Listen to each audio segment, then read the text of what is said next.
ओम शांति। आज मीठे बाबा की जो मुरली है ये 18 जनवरी की है 2004 की, और 18 जनवरी को सभी स्नेह में समाये हुए होते हैं। तो बाबा आज कह रहा है कि सभी बच्चे सवेरे से ही, अमृत वेले से ही शिव बाबा को भी याद कर रहे हैं, ब्रह्मा बाबा को भी याद कर रहे हैं। सबके दिल में बाप दादा की तस्वीर समाई हुई है, और बाबा भी सब बच्चों को, चाहे जो साकार के रत्न हैं या जिन्होंने साकार के बाद पालना ली है, अलौकिक पालना ली है, मैंने जो बच्चे 69 से पहले आए हैं जिन्होंने बाबा की साकार में पालना ली है, फिर 69 में ब्रह्मा बाबा ने पुराना शरीर छोड़ा, चोला छोड़ा, लाइट का शरीर धारण किया, अव्यक्त पाठ शुरू हुआ। तो उसके बाद जो बच्चे ज्ञान में आए हैं जिन्होंने अलौकिक जन्म लिया है, तो दोनों रत्नों को बाबा देख रहा है। दोनों ही बाबा के दृष्टि में रत्न हैं, सब स्नेह में समाये हुए हैं, सबके दिल से निकल रहा है ओ मेरा बाबा। और बाबा ने कहा बाबा के दिल में भी क्या है, मेरे मीठे मीठे बच्चे। तो ये अनहद गीत, ये ऑटोमेटिक गीत सबके दिल में बज रहा है। बच्चों की दृष्टि में बाबा है, बच्चों के दिल में बाबा है, और उस स्नेह के रिटर्न में बाबा पदम गुना दुआएं बच्चों को दे रहे हैं। अब बहुत सुंदर ये बाप और बच्चों का संबंध है, क्योंकि होता क्या है, बाबा तो ऑलमाइटी अथॉरिटी है ही, लेकिन जितना हम याद में रहते हैं तो बाबा की सर्व प्राप्ति हमें ऑटोमेटिक होने लगती है। स्नेह से स्नेह मिलता है, याद से याद मिलती है। जितना हम बाबा को याद करते हैं उतना हम भी परमात्म शक्तियों को, परमात्म दुआओं को अपने अंदर जैसे खींच रहे होते हैं। बस याद करना होता है और वो सब कुछ हमारे अंदर आ जाता है। कुछ भी करने की ज़रूरत नहीं है, मेहनत की ज़रूरत नहीं है। जैसे आप देखिए किसी कपड़े पे कई बार दाग लगा होता है, तो हम ब्लीच आदि यूज़ करते हैं ना, तो हम उसको डालते हैं, हम मेहनत नहीं करते, बस उसको डालते हैं और धीरे धीरे वो दाग खत्म होने लगता है। इसलिए हम योग में भी क्या कहते हैं ना, कई बार हम कमेंट्री सुनते थे, कराते थे कि जैसे जैसे बाबा की किरणें मुझ पर पड़ती जा रही हैं, आत्मा के दाग मिटते जा रहे हैं। तो इसमें मेहनत कुछ नहीं है, बस शक्तियाँ अपने अंदर भरनी है। इसलिए बाबा ने कहा आज स्नेह दिवस भी है, तो साथ साथ समर्थी दिवस भी है, ताजपोशी का दिन है।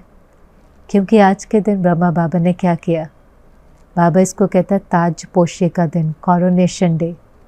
अब ये कोई सत्युग का तो ताजपोशी का दिन नहीं है। तो हमारे पास संगम पर दो ताज हैं, एक पवित्रता का ताज है, दूसरा जिम्मेवारी का ताज है। तो उस दिन 18 जनवरी 69 को जो सीन बहुत वंडरफुल चली, बाबा तो अव्यक्त हो गया, लेकिन जाने से पहले बाबा ने अपनी सारी शक्तियाँ बच्चों को विल कर दी। सन्मुख तो एक ही था, बाबा के सामने दादी प्रकाश मणि थी, रात का समय था। दादी जी बाबू को कमरे में मिलने के लिए गई थी, और दादी जी कई बार सुनाते ना, हाथ में हाथ था, बाबा खटिया पर बैठा हुआ था, और बाबा से जैसे बहुत करंट आ रही थी, लाइट ही लाइट आ रही थी, जैसे बहुत पावर्स दादी के अंदर आ रही थी। उस समय तो समझ में नहीं आया क्या हो रहा है, समझ ही नहीं आया।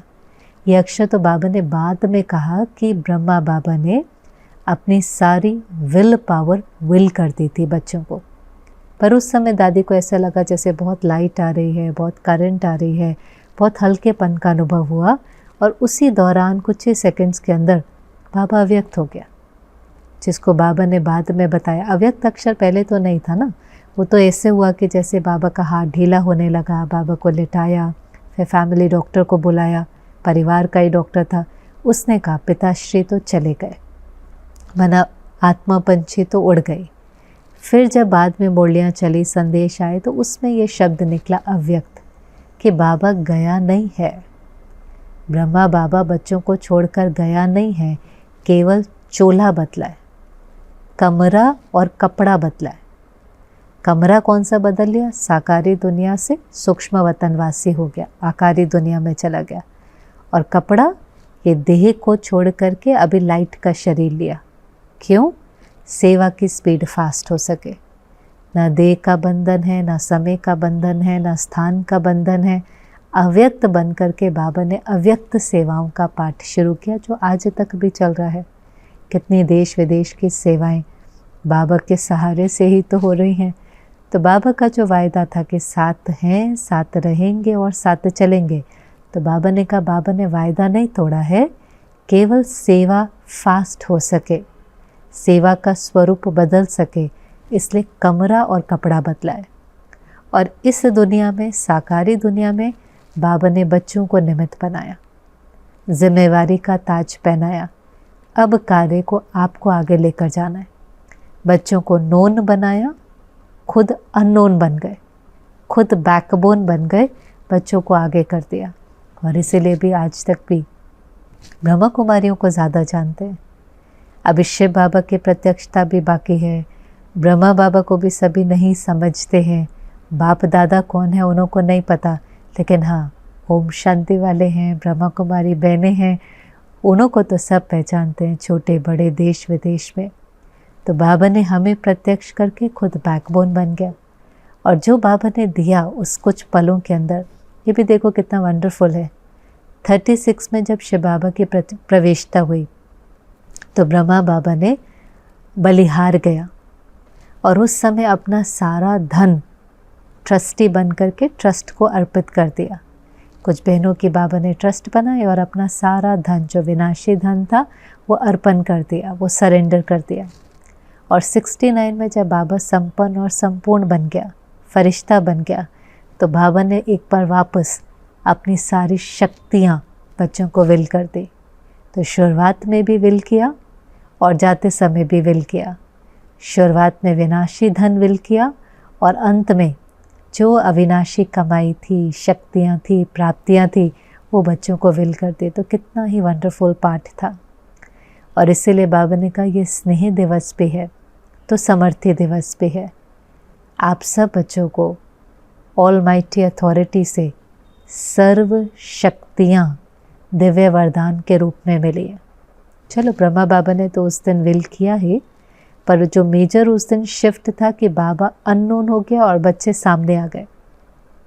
लेकिन शिव बाबा ने, भगवान ने, ऑलमाइटी अथॉरिटी ने, परमात्मा ने हर बच्चे को दिव्य जन्म होते ही सर्व शक्तियाँ वरदान के रूप में दी हैं। अब ये भी कितनी ज़रूरी बात है। क्या हमें स्मृति रहती है? भक्ति में हम क्या गीत गाते थे? इतनी शक्ति हमें देना दाता, मांगते थे शक्ति देना, शक्ति देना। यहाँ बाबा ने कहा आपका जन्म हुआ और भगवान की प्रॉपर्टी आपके, आप अधिकारी हैं, लेकिन स्मृति की सीट पर सेट हो। सीट पर सेट होकर के किसी भी शक्ति को ऑर्डर करेंगे तो वो हाजिर हो जाएंगे। जैसे लौकिक दुनिया में भी जब तक सीट पर सेट नहीं होते तब तक कोई ऑर्डर नहीं मानता ना, पोजीशन का प्रभाव रहता है, पावर होती है। तो हमें भी वो सीट, वो स्मृति होनी चाहिए। देखो आत्मा का एक गुण ही है शक्ति, शांति, शक्ति, प्रेम, आनंद, खुशी, ज्ञान, पवित्रता। तो शक्ति हमारा संस्कार है, लेकिन हमें भूल गया। बाबा स्मृति दिलाता है बच्चे आप मास्टर सर्वशक्तिवान हो। फिर सिर्फ शक्तिवान नहीं हो, मास्टर सर्वशक्तिवान हो। सर्व शक्तियाँ मिली, समय पर जिस शक्ति को ऑर्डर करो वो हाजिर हो जाए। बाबा ने कहा आप तो भगवान को ऑर्डर करते हो वो भी हाजिर हो जाता है। मेरा बाबा कहकर बुलाते हो तो हजूर हाजिर हो जाता है। जब भगवान हाजिर हो जाता है तो आपकी शक्ति हाजिर नहीं होगी, केवल आपको स्मृति नहीं है। आप मालिकपन की सीट पर सेट नहीं होते, आपको वरदान की स्मृति नहीं है। ये स्मृति नहीं है कि मैं अधिकारी हूँ, ये मेरी है, जब चाहे इनको ऑर्डर करें तब यूज़ कर सकते हैं। और इसीलिए स्मृति, स्मृति अक्षर बहुत ज़रूरी है। जैसे देखो कोई डॉक्टर बन जाता है, चलो उसने पढ़ाई पढ़ी, वो डॉक्टर बन गया, लेकिन वहाँ काम तो पूरा नहीं होता। डॉक्टर बनने के बाद भी उसको अपने को अपडेट रखना होता है। हर, समझो वो सर्जन है, हर सर्जरी करते समय उसको कितना अटेंशन देना पड़ता है। ऐसे तो नहीं वो डॉक्टर बन गया तो उसके बाद उसकी मेहनत ख़त्म, कोई लॉयर बन गया तो मेहनत ख़त्म, सिर्फ बनने तक की थी। नहीं, बनने के बाद भी जो स्किल उसको मिला है, जो उसने सीखा है, वो हर सर्जरी करते समय उसको अटेंशन देना पड़ता है।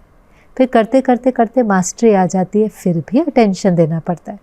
नेचुरल तो हो जाएगा, लेकिन तो भी हर सर्जरी से पहले, हर जिसका जो प्रोफेशन है, मतलब प्रोफेशन बनने के बाद, कोई चार्टर्ड अकाउंटेंट है, हर केस में वो क्या करेगा? एक्यूरेट करना है, इसमें क्या होगा, इसमें क्या होगा। ऐसे ही शक्तियाँ हमें बाबा से मिल गई। बाबा के बने, मेरा बाबा कहा, समझ में आया मैं आत्मा मास्टर सर्वशक्तिवान हूँ, लेकिन फिर अब उसको स्मृति में रख कर के यूज़ करना, अटेंशन में रह कर के यूज़ करना। बाद में पश्चाताप नहीं हो, अरे उस समय सहन कर लेना चाहिए था, उस समय चुप रहना चाहिए था, उस समय समा लेना चाहिए था, वर्णन नहीं करना चाहिए था, उस समय मुझे ये वाला नहीं ये निर्णय लेना चाहिए था, मैं त्रिकालदर्शीपन की सीट पर सेट नहीं था तो गलत निर्णय हो गया, या उस समय मुझे सहयोग दे देना चाहिए था, मैंने उस बात के लिए क्यों मना किया। बाबा कहता है सहयोग के नोट बांटो, कुछ भी, पर बाद में स्मृति आती है ये शक्ति यूज़ करनी चाहिए थी। बाबा कहते तुरंत ऑर्डर करो, शक्ति हाजिर। आप सर्वशक्ति संपन्न हैं, शक्तियों को ही तो यूज़ करना है ना। हम दुनिया में क्या कहते हैं, प्रेशर बहुत बढ़ रहा है, वर्क प्रेशर बढ़ रहा है, ट्रैवल प्रेशर बढ़ रहा है, रिश्तों में प्रेशर बढ़ रहा है, वो तो बढ़ेगा। दुख धाम है, दुखी दुनिया बढ़ेंगी, भिन्न भिन्न प्रकार के पेपर आएंगे, माया के, संस्कारों के, प्रकृति के, व्यवहार के, रिश्तों से।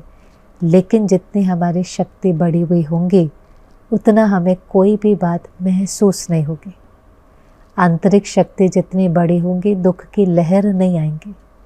आंतरिक शक्ति जितनी होगी कोई भी मुसीबत ही नहीं लगेगी, बात ही नहीं लगेंगी, बस बाप के साथ हैं, कब बात आई कब पार हो जाएंगे पता ही नहीं चलेगा।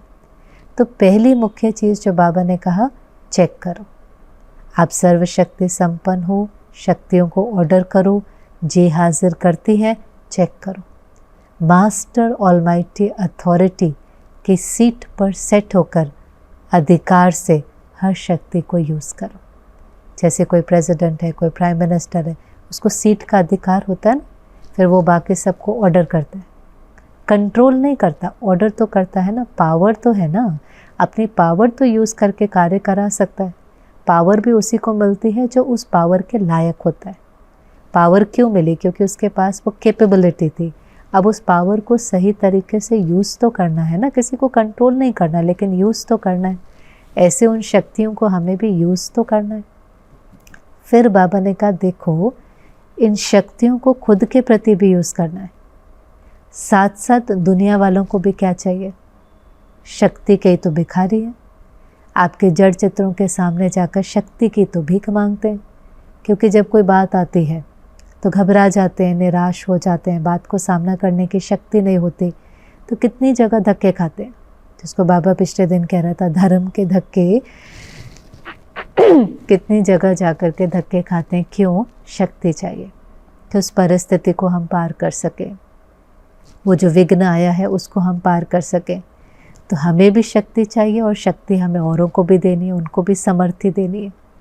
पर उसके लिए बाबा ने कहा एक चीज़ बाबा ने जो देखी और बाबा उसके ऊपर बच्चों का अटेंशन खिंचवाना चाहता है कि बच्चों के अंदर अभी भी समय और संकल्प, ये दो खजाने व्यर्थ बहुत जाते हैं।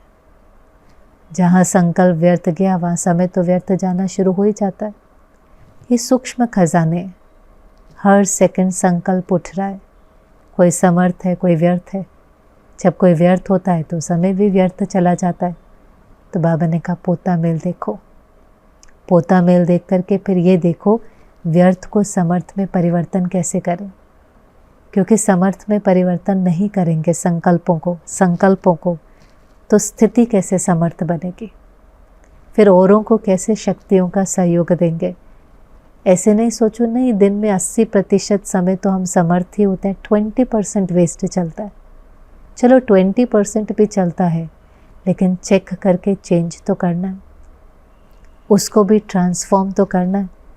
नहीं तो बाबा ने कहा ये जो छोटा छोटा लीकेज है ना, जैसे लाइट में लीकेज हो जाती है, बहुत सुंदर बाबा ने जो एनालॉजी दी, लाइट है लीकेज हो जाती है तो फिर पूरी लाइट तो आपको नहीं मिलेंगे। कई बार होता है ना, टांकी में लीकेज है, लाइट में लीकेज है, लीकेज हमेशा थोड़ी सी होती है, बूंद बूंद बूंद बूंद निकलता रहता है। पर जब लीकेज किसी चीज़ में होती है तो समय पर जब आपको वो चीज़ चाहिए तो मिलती नहीं है। तो लीकेज क्या करती है, समय पर धोखा दे देती है। आपकी टांकी में लीकेज थी, समय पर आपको पानी चाहिए, मिलेगा नहीं। आपकी लाइट में लीकेज थी, समय पर आपको लाइट चाहिए, आपको मिलेंगे नहीं। ऐसे ही बाबा ने कहा व्यर्थ संकल्प चलते हैं, आपकी शक्ति लीक हो रही है। जिस समय आपको शक्ति की आवश्यकता होगी किसी परिस्थिति को सामना करने के लिए, किसी विघ्न का सामना करने के लिए, कोई शरीर का पेपर, धन का पेपर, मन का पेपर, उस समय शक्ति होती नहीं है। होंगी तो थोड़ी होंगी, क्योंकि थोड़ी लीक हो जाती है। और व्यर्थ संकल्प कैसे है ना, किसी भी बात से चल पड़ते हैं। जैसे हमारी बैटरी फुल है पर हमें उसको देख करके यूज़ करना होता है, सोल पावर है। अब छोटी छोटी बातों में व्यर्थ सोचा, ऐसे क्यों करता है, ऐसे क्यों बोलता है, ऐसे व्यवहार क्यों करता है, इतना ट्रैफिक क्यों है, इतने गड्ढे क्यों हैं, इसको तो इतना समय हो गया ज्ञान में चलते, व्यर्थ है। ये तो उदाहरण है, किसी भी दिशा में चल सकता है, पर अंदर से शक्ति नष्ट हो रही है। और जब शक्ति नष्ट होगी, पेपर अचानक आता है। अचानक पेपर आएगा, शक्ति नष्ट हो चुकी होंगी, हम स्टेबल रहने की जगह हलचल में आ जाएंगे, इरिटेट हो जाएंगे, अपसेट हो जाएंगे, गुस्सा हो जाएंगे, दिल शिकस्त, बहुत कुछ हो जाता है। लेकिन अगर लीकेज नहीं होगी, पेपर आएगा, फुल स्टॉप। तो शक्ति की निशानी है फुल स्टॉप, शक्ति न होने की निशानी है हलचल। प्रश्न होगा, कॉमा होगा, एक्सक्लेमेशन मार्क होगा, प्रश्नचित्त हो जाएंगे तो प्रसन्नता भी गायब हो जाएंगे। तो इसीलिए बाबा ने कहा, इस व्यर्थ की लीकेज को ख़त्म करो, नहीं तो धोखा खा लेंगे। नंबर 1 नहीं आ पाएंगे, नंबर वार तो चलो सब हैं, लेकिन नंबर 1 बनना है। और उसके लिए फिर क्या करना है? तो अव्यक्त मूल्यों में बाबा मम्मा बाबा के बहुत उदाहरण देता है कि ब्रह्मा बाबा ने क्या किया। वैसे ही 18 जनवरी की बोली, तो ब्रह्मा बाबा ने रोज़ दरबार लगाई, ऑफिशियल दरबार, बच्चों की नहीं लगाई, अपनी कर्मेंद्रियों की लगाई। अपनी कर्मेंद्रियों के दरबार, कचहरी लगती थी बच्चों के भी, पर बाबा कई बार मम्मा को कहता था कि आप बैठो, क्योंकि बाबा को कई बार होता था कि बाबा में शिव बाबा आता है।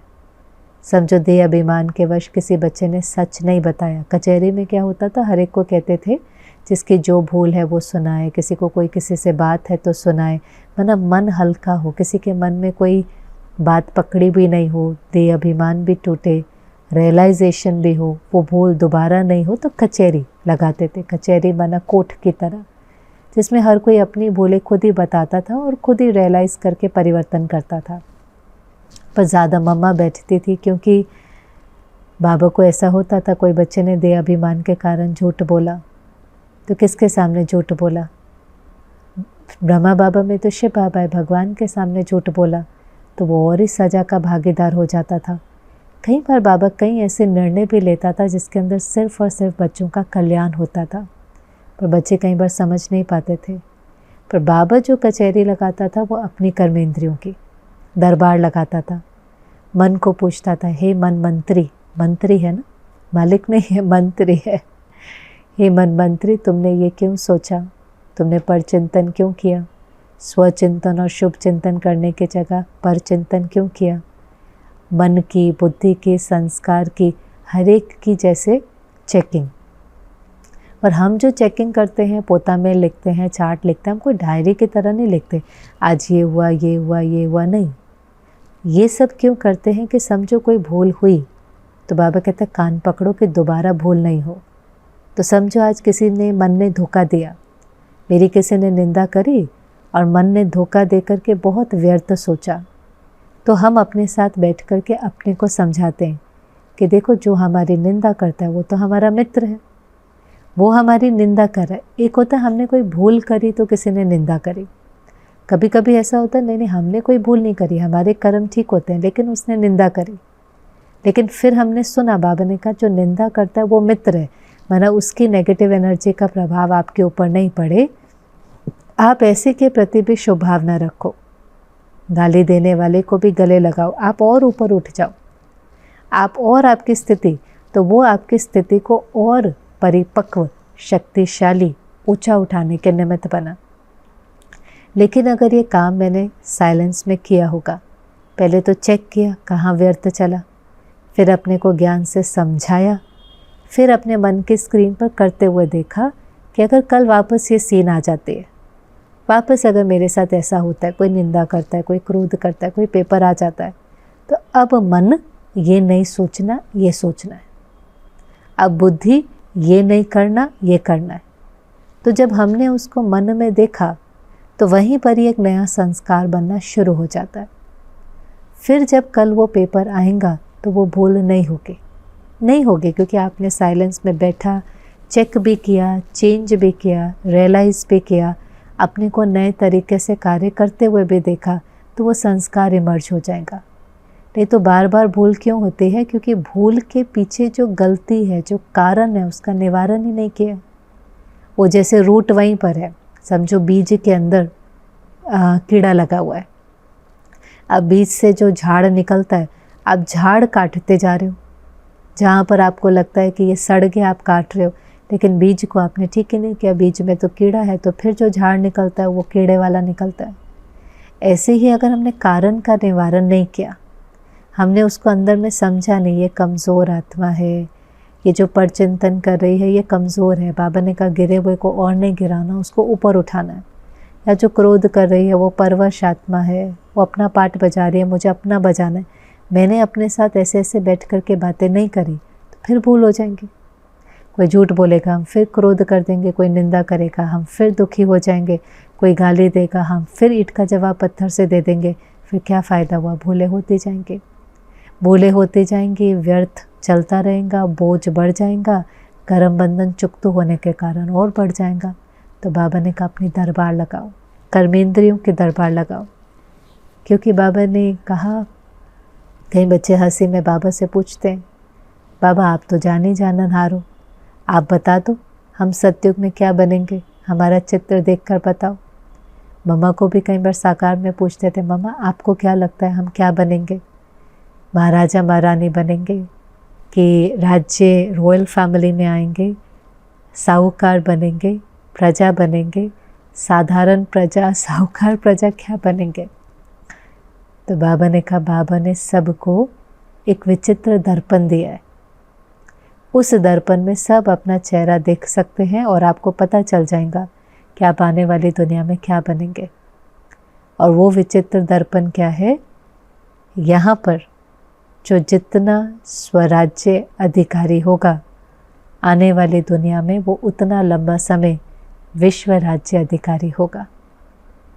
ऐसे तो होता है ना, जैसे यहाँ पर भी कोई बच्चा एग्ज़ाम देता है, एग्ज़ाम से निकलते उसको पता चल जाता है कि मेरे कितने मार्क्स आने वाले हैं, लगभग कहता 90s में तो आ जाएंगे, 2 मार्क्स यहाँ कटेंगे, 2 मार्क्स यहाँ कटेंगे, मुझे पता है मेरे 96 आएंगे, और ऑलमोस्ट उसको उतने ही आते हैं, 1-2 मार्क्स का फ़र्क। एग्ज़ाम तो उसे नहीं दिया ना, उसको पता है वो क्या लिख कर आया, उसको पता होता है कितने मार्क्स आएंगे। ऐसे ही बाबा ने कहा आप बच्चों को भी अपनी आज की चलन से पता चल जाएगा कि आने वाली दुनिया में क्या पाठ होगा। तो एक एक कर्मेंद्रिय को देखो, कोई धोखा तो नहीं देती है। क्योंकि कभी कभी क्या होता है, ऐसे तो स्वराज्य अधिकारी के सीट पर सेट होते हैं, पर बहुत सुंदर बाबा ने उदाहरण दिया कि कभी कभी फागी आ जाती है। जैसे जब नहाते हैं तो कैसे कांच बिल्कुल साफ़ होता है, लेकिन फिर कभी कभी उसके ऊपर वो फागी आ जाती है, कोहरा आ जाता है अगर गर्म पानी यूज़ करो। ऐसे ही बाबा ने कहा आत्मा के ऊपर भी कभी कभी व्यर्थ की परछाई और फागी आ जाती है। मना ऐसे तो हम समझते हैं कि हमें कर्मेंद्रियों को ऑर्डर से चलाना है, पर कभी कभी कोई ना कोई कर्मेंद्री धोखा दे देती है और पता भी नहीं चलता। कभी आंखें धोखा दे देती हैं, कहते ये देखना नहीं था देख लिया। कभी मुख धोखा दे देता है, कहते खाना नहीं था पता नहीं कैसे खा लिया। बाबा ने कहा कभी कभी तो पाँव भी धोखा दे देते हैं। पाँव कैसे धोखा देते हैं? संगत की रंगत, माना गलत संग में चले जाते हैं, फिर गलत संग में जाकर के रामायण और भागवत अर्थात जो परचिंतन है, बड़ी बड़ी कहानियाँ होती है ना, परचिंतन में चले जाते हैं। तो पाँव ने भी क्या किया, धोखा दिया ना। कभी कभी साकार में भी ऐसा होता था, 2 जने लंबा लंबा समय बातें कर रहे, तो बाबा समझ आता था ज्ञान की तो कोई इतनी लंबी चिट चैट होती नहीं है। तो बाबा मम्मा को बुलाता था, कहा एक को आप बुलाओ, एक को बाबा बुलाएंगा, दोनों से पूछो क्या बात कर रहे हैं। ज्ञान की चिट चैट कर रहे होंगे तो दोनों एक ही बात बताएंगे, लेकिन अगर परचिंतन कर रहे होंगे तो पक्का दोनों उसको छिपाने के लिए दूसरी बात बताएंगे। तो बाबा मम्मा स्ट्रिक्ट थे। ऐसे समय पर भी लगता था ना, अगर कोई थोड़ा सा चलन उसकी ठीक नहीं है तो इशारा देते थे। डांटते तो नहीं थे पर इशारा तो देना ही था ना, क्योंकि पतितों को पावन तो बनाना ही है। तो ऐसे फागी आ जाते हैं।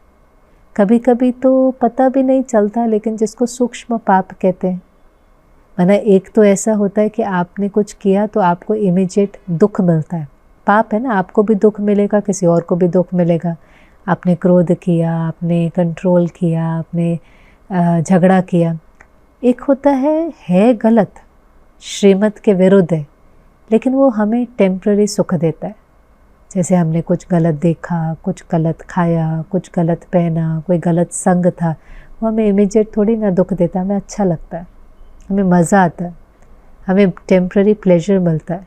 बॉडी ऐसे बनी हुई है, इंस्टेंट प्लेजर मिलता है, डोपामिन सिक्रेट होता है, लेकिन वो है श्रीमत के विरुद्ध। जैसे हमने सिनेमा देखा तो बाबा कहते हैं सारे सिन की माँ सिनेमा है, लेकिन उस समय अच्छा लगता है, उस समय ज्ञान का मनन चिंतन नहीं कर रहे हैं, पर किसी दूसरे की कहानी में पूरे के पूरे डूब जाते हैं। पर उस कहानी में कई बार काम, क्रोध, लोभ, मोह, अहंकार होता है, तो उस चीज़ का प्रभाव पड़ता है। आजकल की कहानियों में तो वायलेंस है, लस्ट है, एडिक्शन है, तो प्रभाव तो पड़ता ही है ना। उसको देख देख करके समाज किस दिशा में जाता है, उसको लगता है ये राइट है, हीरो ही ये सब कर रहा है तो ये राइट ही होता होगा, तो उस चीज़ का प्रभाव पड़ता है। भले वो किस भी इंटेंशन से बनाते हैं, वो कहते हैं ये समाज में होता है इसलिए हम दिखाते हैं, होता होगा, एक के साथ होता होगा, लेकिन जब हम उसको दिखा देते हैं तो वो कितनों के मन के ऊपर प्रभाव डालता है। उसमें से अगर कोई भी वैसा करने लगे गलत, तो ये भी तो कितना कड़ा, माना कितना सूक्ष्म हिसाब किताब की मशीनरी चलती रहती है। तो बनाने वाले पर, दिखाने वाले पर, देखने वाले पर, सबके ऊपर कुछ ना कुछ हिसाब किताब का बोझ तो चढ़ता ही है। तो कई ऐसे सूक्ष्म पाप भी होते हैं, इसलिए तो पोता मेल के साथ बैठकर अपने चार्ट के साथ रोज़ साइलेंस में थोड़ा समय बिता करके, कहीं भूल तो नहीं हो रही, भूल बार बार हो तो नहीं रही है, अपना ही कान पकड़ना है। बाबा पिछले दिनों कह रहा था माया बहुत धोखा देती, अप्रैल फूल बनाती, पता भी नहीं चलता कि कब हम भूले कर लेते हैं और फिर दाग लगते जाते हैं। फागी क्या है अभी, फिर वो धुंधला हो जाता है। फिर धुंधला भी ऐसे हो जाता है जैसे आप देखो ये आँखें हैं, इसमें अगर कुछ पड़ जाए तो आपको क्लियर नहीं दिखाई देगा, धुंधला दिखाई देगा। कांच पर फागी आ जाती है, आपको कांच धुंधला दिखाई देगा। ऐसे ही बुद्धि पर भी फिर वो फागी आ जाती है। जब हम इस प्रकार से करते हैं ना, तो बुद्धि भी, पारस बुद्धि भी बाबा ही बनाता है, फिर पत्थर बुद्धि भी बन जाती है। फिर ज्ञान भी उतना एक्यूरेट समझ में नहीं आता। जैसे इन आँखों में कचरा जाता है तो क्लियर नहीं दिखाई देता, ऐसे बुद्धि में भी अगर हमने गलत देखा, गलत सुना, गलत पढ़ा, तो वो एक फागी का ही काम करता है। वो बुद्धि को उतना सतो प्रधान रहने नहीं देता। फिर बुद्धि में इतनी ज्ञान की बातें धारण भी नहीं हो पाते। बाबा जो मुरली में कहता है साकार में शेरनी के दूध के लिए सोने का बर्तन चाहिए, तो ये तो भगवान का ज्ञान है, सरल है, लेकिन है तो जैसे कहते हैं ना ये चीज़ प्योर है, कोई कोई हजम कर पाता है। आप प्योर चीज़ बहुत थोड़ी ना खा सकते हैं। देसी घी आप 1 चम्मच खाएंगे, ज़्यादा खाएंगे तो क्या होगा। ऐसे ये ज्ञान प्योर है, तो उसको हजम करने के लिए, उसको बुद्धि के अंदर धारण करने के लिए बुद्धि बहुत स्वच्छ चाहिए।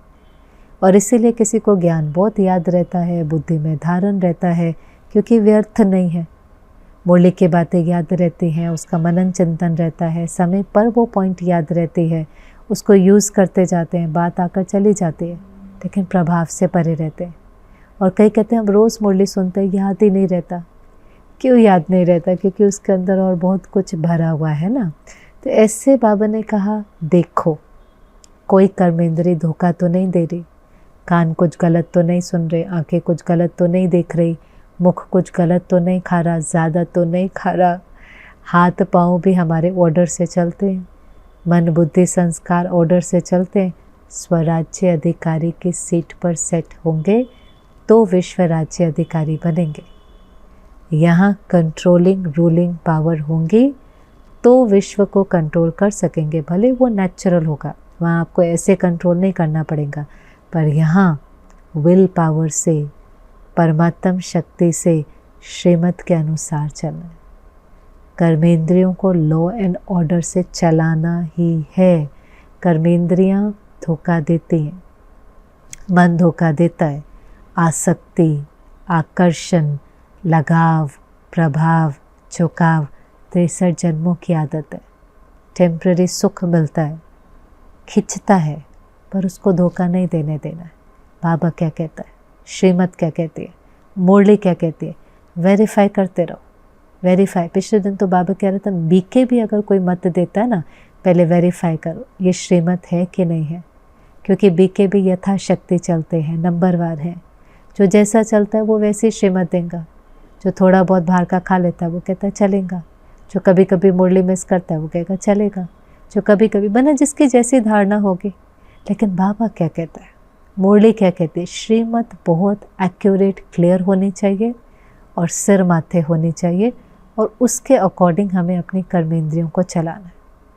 योगी माना ही मन का मालिक, योगी माना ही अपनी कर्मेंद्रियों का मालिक, योगी अर्थात स्वराज्य अधिकारी। और उसके लिए बाबा ने कहा बहुत काल का पुरुषार्थ चाहिए। बहुत काल का पुरुषार्थ होगा तो बहुत काल के प्रारब्ध होगी। कई बच्चे कहते हैं बाबा लास्ट में कर लेंगे, वैराग्य आ जाएगा, और ये सच बात है, आएगा। लेकिन वो वैराग्य समझ से नहीं आया, वो वैराग्य समय की बलिहारी है। जब दुख होगा, प्रकृति का पेपर आएगा, माया के पेपर आएंगे, चोट लगेंगी, वैराग तो आएगा ना। फिर वो वैराग जब आता है तो ये टेम्प्ररी सुख के साधन थोड़ी ना अच्छे लगते हैं। अभी भी अगर कोई हमें दुख आ जाए, कोई बच्चा बीमार है, कोई घर में, अब उसको कहो सिनेमा देखने चलो, उसको बोलो चलो कहीं घूमने चलो, चलो हम होटल में जाकर के खाते हैं, तो नहीं अच्छा लगता। ये तो सब माया हमें धोखा देती है। आज जरा भी दुख की घड़ी आती है तो कोई भी ये सहारे, जो सहारों के हम सहारे ले लेते हैं टेम्प्ररी, बाबा तो कहता है इस पर डिपेंडेंट नहीं हो बिल्कुल भी, क्योंकि ये सब धोखा देते हैं। एक बाबा से सर्व प्राप्तियाँ करो। लेकिन फिर जब समय की बलिहारी होंगी, दुख की घड़ी होंगी, तो वैराग तो आएंगे। पर वो वैराग समझ से नहीं आया, वो वैराग भगवान के प्यार से नहीं आया, वो वैराग दुख से आया। और फिर समय नहीं होगा, आपको वैराग आ गया, लेकिन त्याग तपस्या का समय नहीं होगा, सेवा का समय नहीं होगा, तो बहुत काल का पुरुषार्थ करने का समय ख़त्म हो जाएगा। और ये तो 2004 की मुरली है, आप हम सब देख रहे हैं समय कितना समीप जा रहा है, दिखाई दे रहा है। विश्व की हालत को देखकर, क्लाइमेट की हालत को देखकर, देशों के बीच में जो युद्ध की जैसे स्थिति है उसको देखकर, बहुत सारे फैक्टर्स होते हैं जिससे पता चलता है। साइंस की इतनी एडवांसमेंट देखकर, एआई को देखकर समझता है हम समीप समीप समीप जा रहे हैं। इसलिए बहुत काल का पुरुषार्थ से बहुत काल की प्रारब्ध बनेगी, इसमें अलबेले नहीं बनना। अभी तो विनाश में समय है, 8-10 वर्ष हैं। बाबा ने कहा भले 8-10 वर्ष विनाश में हो, आपके विनाश के डेट तो फिक्स नहीं है। कैलेंडर में बहुत सारी डेट्स होती हैं, शिवरात्रि इस तारीख को, दिवाली इस तारीख को, गांधी जयंती इस तारीख को। किसी कैलेंडर में ये डेट भी है कि हमारे डेथ की डेट कौन सी है। बर्थडे की तो फिर पता है, लेकिन मृत्यु की डेट तो फिक्स नहीं है। कैसे होना है? अचानक। बाबा ने कहा खेल ही अचानक का है, सारा खेल ही अचानक है, इसलिए इसमें अलबेले नहीं होना। और फिर मम्मा का स्लोगन याद दिलाया, हर घड़ी अंतिम घड़ी है। आपको स्मृति होगी ना, अंतिम घड़ी है, तो अपने आप हर कर्म एक्यूरेट हो जाता है। पता तो हमें सब कुछ है, आज हमें पता हो आज अंतिम दिन है, तो हम क्या करेंगे? हम थोड़ी ना किसी से झगड़ेंगे, किसी पर क्रोध करेंगे, लोभ करेंगे, भागेंगे। नहीं, आराम से दिन बिताएंगे, परिवार के साथ बिताएंगे, सबसे प्यार से बात करेंगे, भगवान को याद करेंगे, धन का दान करेंगे कि पुण्य बन जाए। आता है हमें जीवन जीना, आता है, ऐसा नहीं आता, आता है। पर जब हमें लगता है ना समय बहुत है, समय बहुत है, तो वो चीज़ अलबेला बना देती है। स्कूल में भी पहले क्या होता था ना, एग्ज़ाम है, बहुत समय, फाइनल एग्ज़ाम 1 साल के बाद होगा, बच्चे अलबेले हो जाते थे। फिर 2 बार होने लगे, हाफ ईयरली फाइनल, फिर 4 बार होने लगे, क्वार्टरली, हाफ ईयरली फाइनल। अब हर हफ्ते एग्ज़ाम होता है, कई स्कूलों में हर हफ्ते यूनिट टेस्ट होता है। क्यों? सारा साल पढ़ते रहे, नहीं तो समय धोखा दे देगा। बस ये भी ऐसे है। बाबा कहता है बच्चे समय धोखा दे देगा, इसमें अलबेले नहीं बनो, अचानक होना है। एक मुरली में तो बाबा ने ये भी कहा था, माया पहले अलबेला बनाएंगे, अपने में फंसाने की कोशिश करेंगे, फिर विनाश होगा। तब बाबा को नहीं कहना बाबा आपने मदद नहीं करी। आज बाबा मदद दे रहा है, जितनी शक्ति चाहिए, जितना ज्ञान चाहिए, जितने खजाने चाहिए भर लो। जितना पुरुषार्थ करेंगे उतनी प्रारब्ध वहाँ पर मिलेगी। जितना जमा करना चाहो कर लो, अंत में नहीं कहना, फिर बाबा का भी तो पाठ बदल जाएगा। जैसे साल भर कोई पिता है, वो आपका टीचर भी है, वो जितना मर्जी आप उससे पढ़ लो, जितनी मर्जी ट्यूशन ले लो, जितना मर्जी सपोर्ट ले लो, वो टीचर फाइनल एग्ज़ाम में सुपरवाइज़र बन जाएगा, इन्विजिलेटर बन जाएगा। अब वो क्या मदद करेगा? भले वो आपका बाप भी है, टीचर भी है, पर अब उसका रोल बदल गया। ऐसे बाबा कहते मेरा भी रोल बदल जाएगा, धर्मराज का शुरू हो जाएगा, तब मैं आपकी कोई मदद नहीं कर पाऊँगा। तो इसमें अलबेले नहीं बनना, बहुत अपने को लॉ एंड ऑर्डर से चलाना है, क्योंकि जिस दुनिया में जा रहे हैं वो भी लॉ एंड ऑर्डर की दुनिया है। लेकिन ये अलग बात है कि वहाँ लॉ एंड ऑर्डर नेचुरल है, लॉ भी है, लव भी है। देवताओं को कहते हैं क्या है? मर्यादा पुरुषोत्तम। और इस दुनिया में बाबा ने कहा लॉ बनाने वाले भी लॉ पर नहीं चलते। पुलिस होंगी, लॉ मेकर हैं, वो भी लॉ तोड़ने में देरी नहीं करते, लॉ को हाथ में उठा लेते हैं। करते ही हम, सुनते ही हम, वहाँ भी करप्शन है, वहाँ भी कोई रिश्वत ले लेता है, वहाँ भी कोई लॉ तोड़ता है।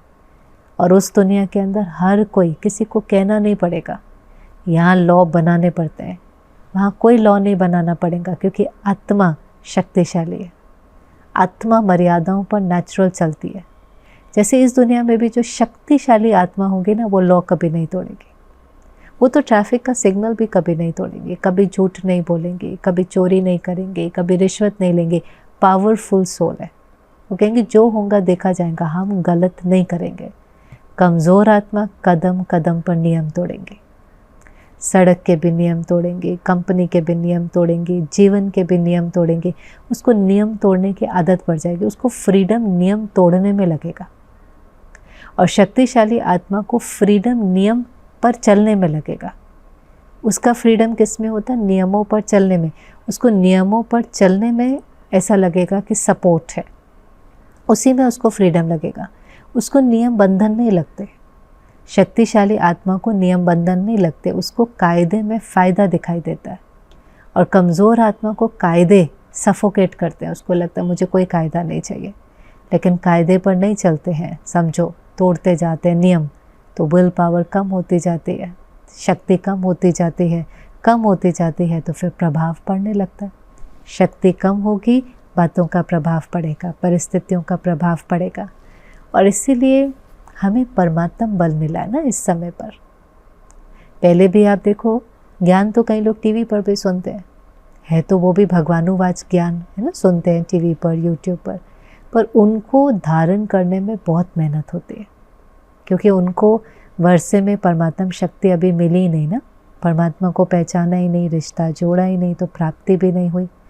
जैसे हम सेंटर पर आते हैं, बाबा का परिचय मिलता है, संबंध जुड़ता है, रोज़ मुरली सुनना शुरू करते हैं, रो रिहान करते हैं, डायरेक्ट शक्तियाँ अधिकारी बन जाते हैं। फिर थोड़ी ना हमें मुश्किल लगता है, फिर वही यात्रा मेहनत से मोहब्बत में बदल जाती है। इसलिए ज्ञान तो अपनी जगह है, पर भगवान की स्मृति, उसके साथ संबंध और उससे प्राप्ति होना वो बहुत ज़रूरी है।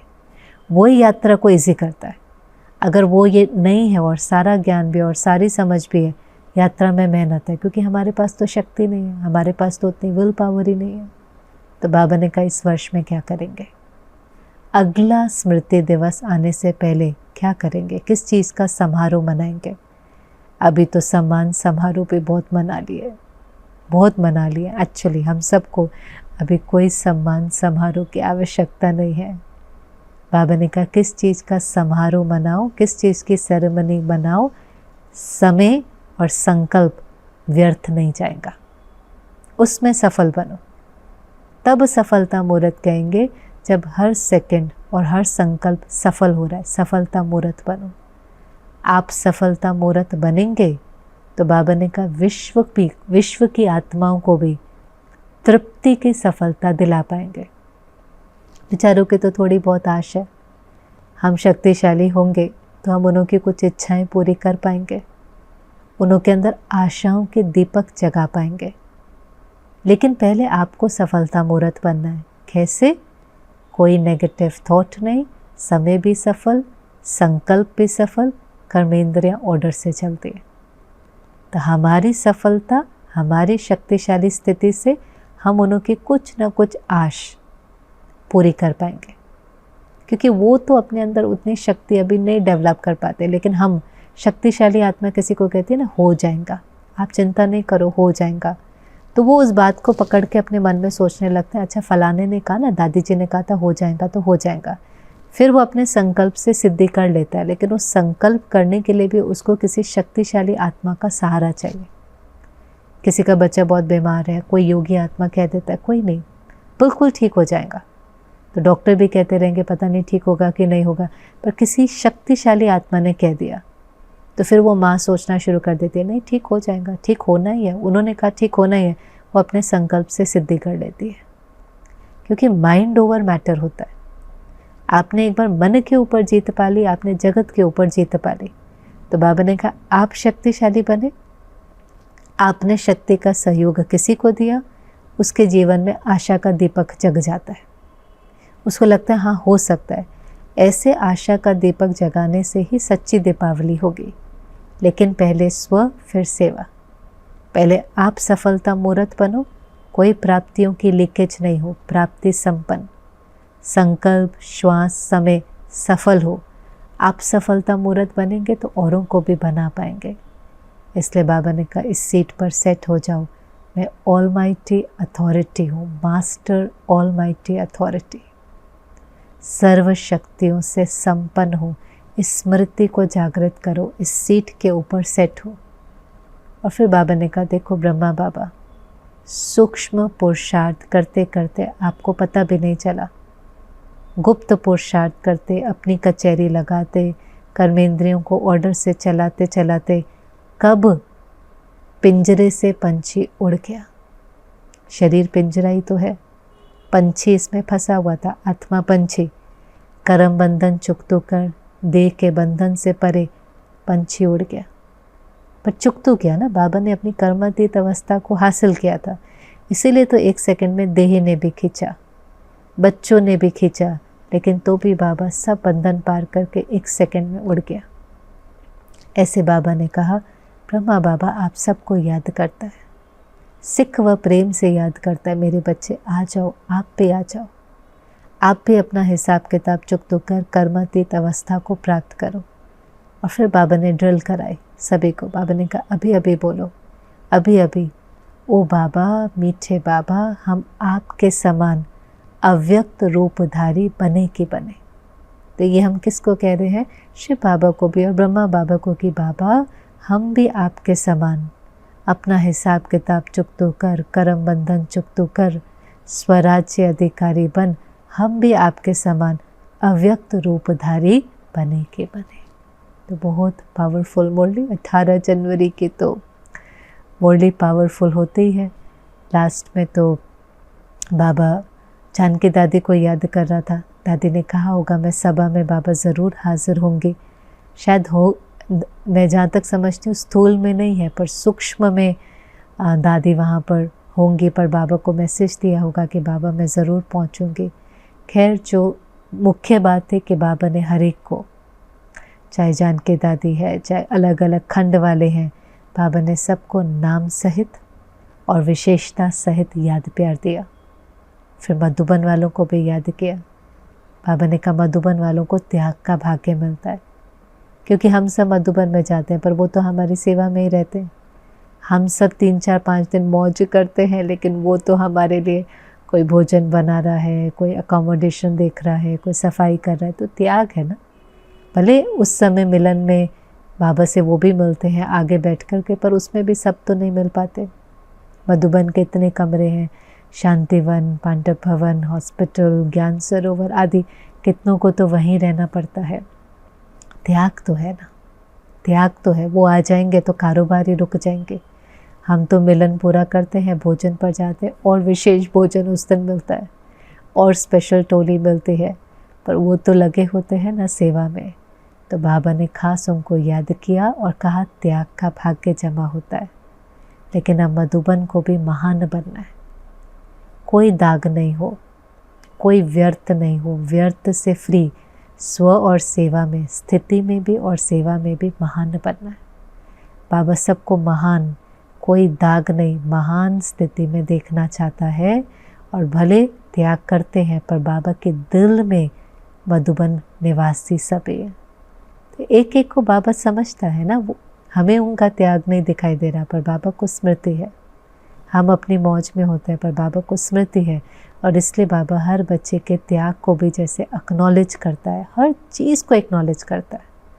हर छोटा कदम, हर हिम्मत का कदम, हर त्याग, हर बलिहार जो हम सरेंडर हों, बलि चढ़ते हैं किसी भी रूप से, कुछ भी, बाबा ज़रूर उसको स्वीकार भी करता है, याद प्यार भी देता है, हिम्मत शक्ति भी देता है, मुबारक भी देता है। ऐसे बाबा ने उन्हों को भी बहुत स्नेह दिया। तो ये बाबा की आज की मुरली थी। आज हम सभी भी मुरली पूरी हो फिर 1 मिनट अपना पोता मेल देखें। उसमें देखें कौन सी कर्मेंद्री है जो बार बार धोखा देती है, कौन सी, 1 है 2 है, कौन से, उसको लिखें, कमेंट सेक्शन में लिखें। आंखें दे देती हैं, कान दे देते हैं, पर चिंतन की आदत है, दृष्टि खराब हो जाती है, व्यर्थ बहुत बोलते हैं, पर चिंतन, जो भी कुछ भी बहुत ऑनेस्टी से जैसे हमारी कचहरी लगी हो। तो कौन सा संस्कार, कौन सी कर्मेंद्री है जो धोखा देती है, और अभी आने वाले हफ्ते में कैसे उस कर्मेंद्री को कंट्रोल से चलाएंगे। स्वराज्य अधिकारी की सीट पर बैठ करके उस कर्मेंद्री को हम इस हफ्ते विशेष कंट्रोल से चलाएंगे। कंट्रोलिंग और रूलिंग पावर औरों के ऊपर नहीं, लेकिन अपनी कर्मेंद्री को लॉ एंड ऑर्डर से चलाएंगे। हिम्मत का 1 कदम हमारा, 1000 कदम मदद बाप की। पर लिखना ज़रूर कौन सी कर्मेंद्री धोखा देती है, बाबा को बताएंगे सच्चाई से, तो बाबा भी हमें मदद देगा। ओम शांति।